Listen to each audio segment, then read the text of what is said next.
Alright guys, we're going to get into this game as we enter EGLZGamer, who is actually a Zerg player. Now he switched, used to be a well-known Terran player from the beta, but now he has switched to officially Zerg. He's spawning on the right, going up against RootDdoro, who I actually have no idea what team he's on, because Root doesn't really exist anymore, but he is a great Protoss player. We're going to see exactly what's going on. He might be on Complexity, I do not know for certain. We can find out afterwards, but this is going to be a grand old time. Oh, yes, it will, my friend. Wow, both players are huge. I believe I've seen both of these players at the MLG games. I mean, EGLZGamer obviously was a Terran before. Now he's a Zerg player. Very, very interesting to see that. So I haven't seen a Zerg play ever before. So this is going to be very cool to see. But, I mean, he does have that professional thoughts in his head. He knows how to play the game as best as possible. And I'm curious to see him bring it. Yeah. Now, EG, as everyone knows, is a very, very well-known team. Evil Geniuses. They have Idra, In Control, Machine, The Muslim. Who else? They got a lot of huge people. So if you're on that team, you have access to some incredible practice. So I'm very curious to see the fact that since EGLZGamer is a Zerg on fellow Zerg's Machine and Idra's team, he's got to have some amazing practice and some very amazing just talking ability to have. Like, I'm so curious about this, but we're going to go ahead. Before we start ogling even more, DDoro right now is actually throwing down a Forge in the front, so he looks like he's going to be going for a Forge fast expand. Yeah, that definitely looks like the case here. A lot of time, though, you can cheese if you really, really want to. This is a best of 5 after all, so you can do what you want, but he's opting not to go for that. As you see, the probes like, well, he's going for the 14-14, a cannon rush probably wouldn't really work out too well. Now it's a little bit late in the game anyway. So I'm just going to attack this probe, or this drone here. And I think right now, the probe beats a drone in a one-on-one battle, especially since there's... It only does with micro. Mm-hmm. Because they don't, the shields don't come back unless they are out of combat for a while. Mm-hmm. And drones get to heal while combat's happening. So it's not even 40 health versus 40 health. It's drones get more like 45 or so. Mm-hmm. So unfortunately for us Protoss guys, drone goes down. But it looks like we're going to see a little bit of blocking of the hatchery as DDoro's probe is actually moving outside, and it barely blocks. So we're going to see EGLZGamer come down with his lings and then get down his hatchery. Definitely a very safe play, and he knows that DDoro saw the spawning pools, so he already knew that he would know that early lings would be on the map. So he's going to use these lings a little bit to the best of their ability. Not even going for the Zelnok tower. It's going to poke into the front of his base, see exactly what's going on at the front, and he will see this expansion very, very shortly. Yeah, but now I want to just go ahead and ogle over DDoro's building placement right now. First of all, he put down his Nexus first before anything else. The Forge put down, then the Nexus. Then he got the Forges and the cannons and the gateway out. He blocked the left side of the base, so no Zergs can get by the middle, and he has 2 cannons instead of the normal placement of both at the front. One is actually in the back, one is in the front. We've got them being covered with cybernetics core. He is so locked in tight to any early Zergling pressure that he is going to be perfectly safe, and this very early Nexus is going to be amazing. This very early Nexus is going to get paid off and be perfect. I'm really enjoying this right now. I haven't seen this before, but it's actually a very solid play.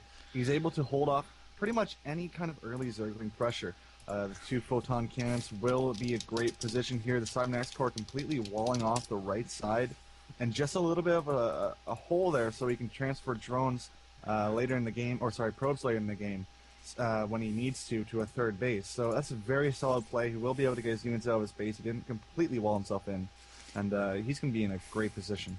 Yep, and in the midst of all of this, you're talking about third bases, and we have DDoro scouting the third base of EGLZGamer that has gone down. So EGLZ is going for a very fast third. This is exactly what you want to do. You want to make sure that you can deal with the economy of the Protoss, especially when your Protoss gets down a Nexus way before your hatchery gets put down. Yeah, that's very, very true there, and wow, this is going to be huge. I mean, this third expansion, a lot of Zergs do take this around 8 minutes, but he's actually taking it very, very early, so he's going to be sending these Zerglings in at the front just to make sure that he's keeping tabs on DDoro. If DDoro can't expand or really has no idea, but he does, because he did scout it really, really early. So right now, LZGamer knows that he just needs to keep the pressure on so there's no kind of attack to take down that third expansion that he has. Yep. So now looking at everything here, we do see that the Lings are still dancing around the front, waiting to see exactly what they're going to be doing for just to go ahead and stay with the map presence. I'm kind of surprised that LZGamer hasn't taken the leftmost watchtower. He just has the one on the right. Which is kind of a mistake in terms of what he can see, because if he actually had it, he'd be able to have vision enough to see that DDoro sent down a probe, and that was a proxy pylon where the 5th base of LZGamer would be.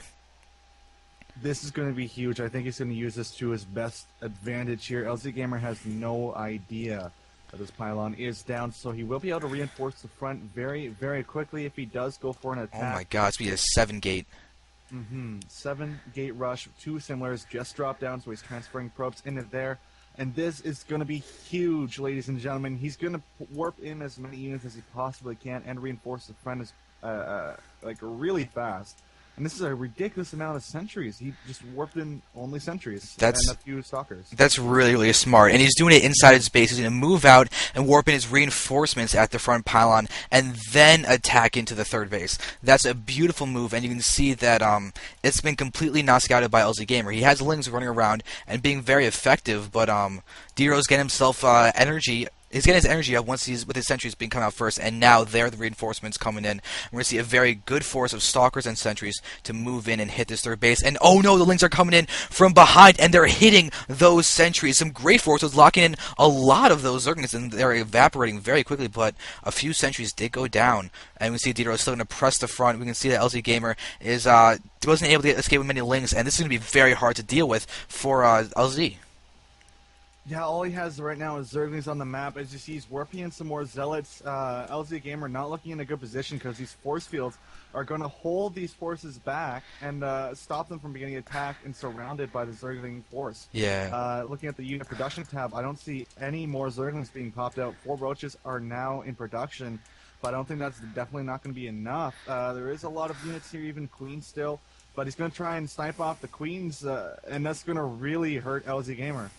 Yeah, we can see that DDoro's coming in with more proxy pylons, and these guys are coming in. But you can see that DDoro has so many force fields left, and he has Zealots in the front as well. He's not going strict Stalker Sentry. He's mixing in Zealots because he knows that there are a lot of Lings on the field. And with these Roaches there, these Stalkers are going to decimate them. The force fields are going to be so key for his micro. He has got this on lock, essentially. I'm hesitant to always call things early, but there it is. It's just done. Nothing else he can do, and there's a GG.